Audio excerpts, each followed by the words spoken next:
Lions Falcons this Sunday. Listen, let's not pull the fire alarm just yet. Though last week against Seattle did have a very World War I med triage type feel. And yeah, maybe that med triage was the one that took place at Downton Abbey, where our boys get hurt, but they're like, hey, we're in a mansion. It was an interesting writing plot. Look, last week was brutal and we have suffered a lot of injuries, but there's also a silver lining in it, seeing really Jared Goff, his comfortability, what he was able to do. You got 8 minutes left on the clock, coming back by 10.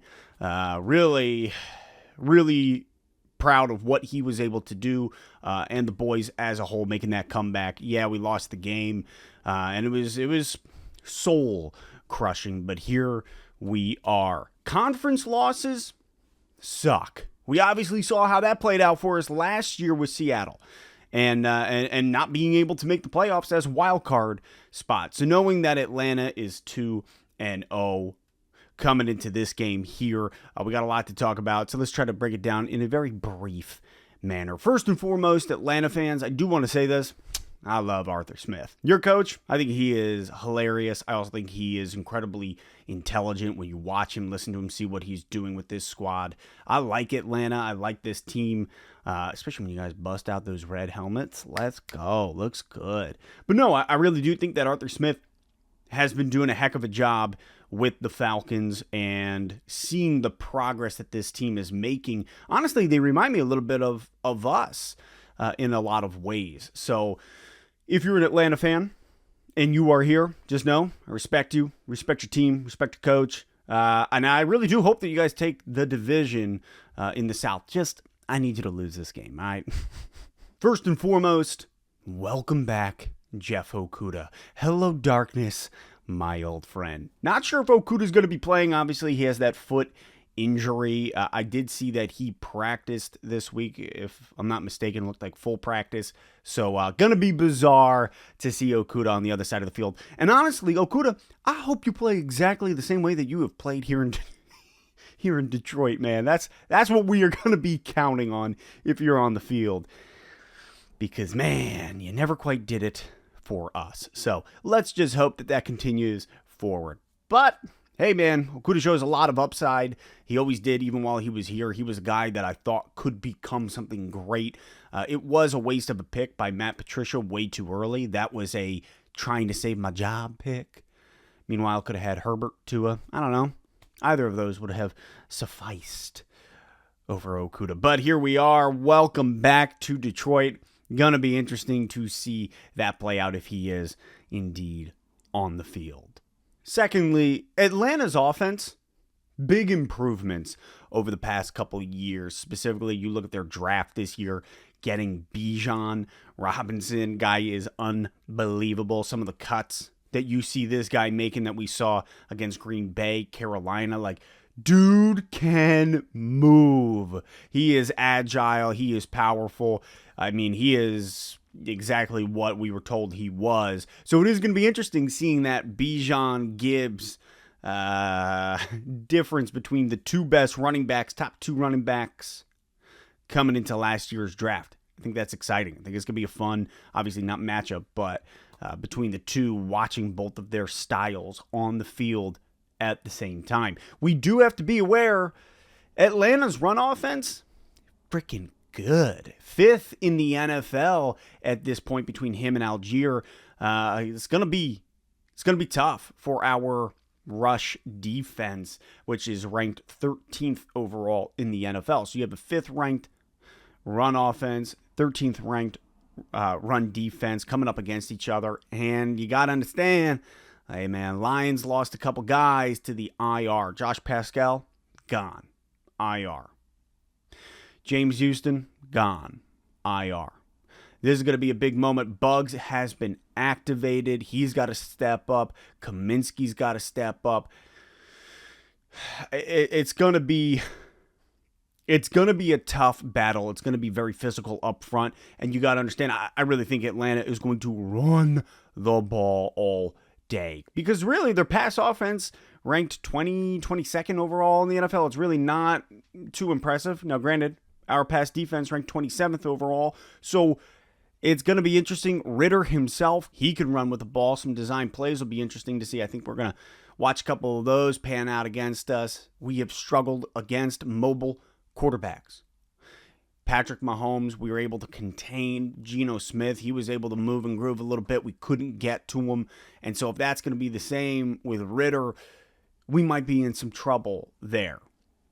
But I think this game is going to be sloppy. I think it's going to be a mess. I think it's going to be gritty, extremely physical up front all game long. Lions also losing CJ Gardner Johnson.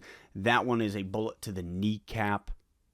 Gardner Johnson was, for as good as he was also just such a personality to have on the field, in the locker room, and really building up the boys as a whole, giving us a lot to believe in. So the secondary takes a big hit with Gardner Johnson out. But hey, here's the time for Tracy Walker to step up. We signed him on that 3-year deal. Step up. Obviously, he was injured last year, but we know we got somebody good in Walker. Walker is a solid player. Gardner Johnson, I just think, is better, especially better for what we were using him for.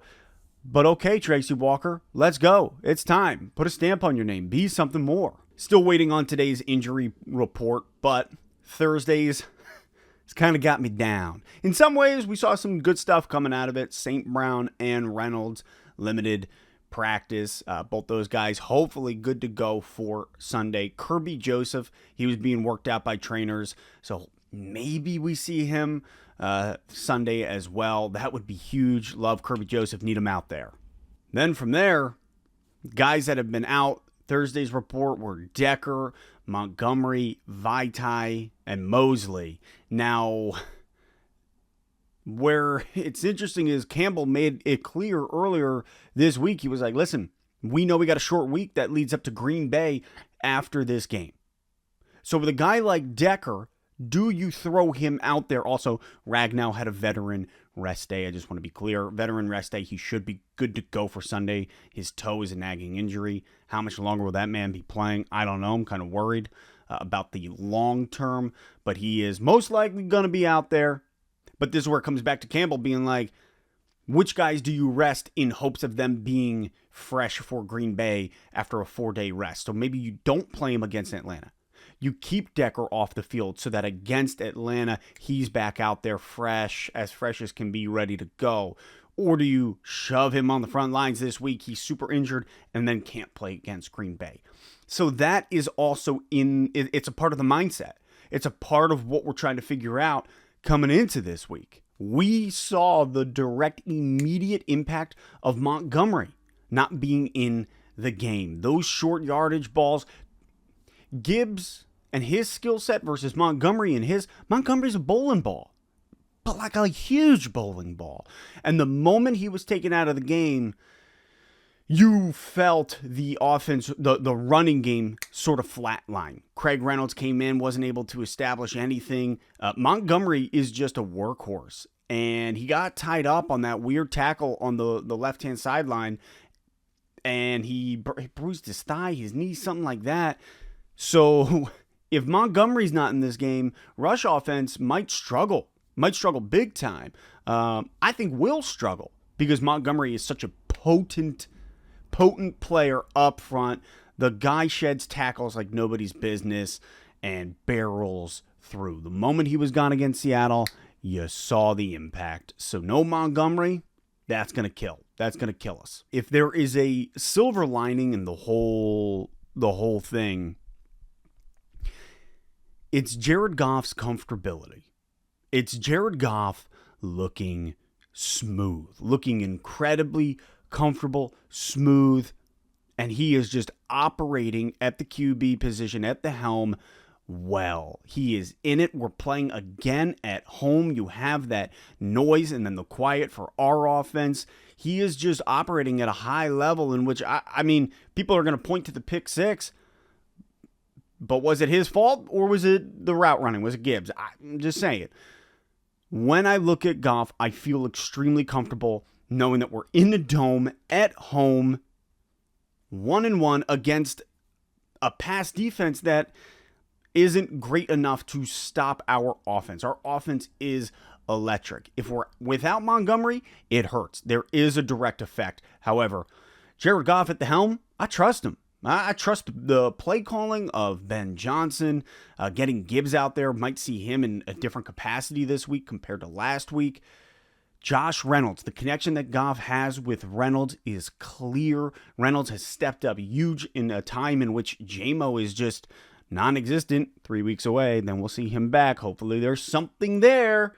St. Brown, if he's able to come back, look, man, the silver lining of this game is Goff, his comfortability, the way he's playing. He throws an excellent ball. And the offense as a whole. I think this game is going to be gritty. I think it's going to be extremely challenging for our boys as we are spread thin. Super physical up front. And it's going to be a dogfight. It is going to be a dogfight. The trenches they have their work cut out for them. Do I think the Lions can win this game? Yeah, absolutely.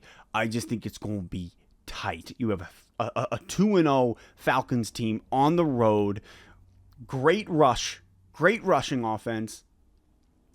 Looking for their third W on the road, man. It would be huge for them. They might be coming in here super juiced up, and our boys are spread thin. But I do think that the Lions offense is potent enough to establish themselves. We just got to establish ourselves early. No friggin' turnovers. No turnovers, man. That's why we lost the game. Gave up 14 points via turnover. So, long story short, it's going to be tough. It's going to be tough, boys. I do think the Lions can win it. If we do, it's by a very small margin. I think it's by 3 points. I'm not going to put a stamp on the score yet, but those are just my thoughts, the things we got to be aware of heading into this bloodbath of a game. Speaking of bloodbaths, any of you guys watch All Quiet on the Western Front? I know it came out last year, but man, talk about a bloodbath. That movie, they did a phenomenal job. So if you haven't watched it and you want to see some, well, it's a weird way to put it, but it's gruesome. Huh.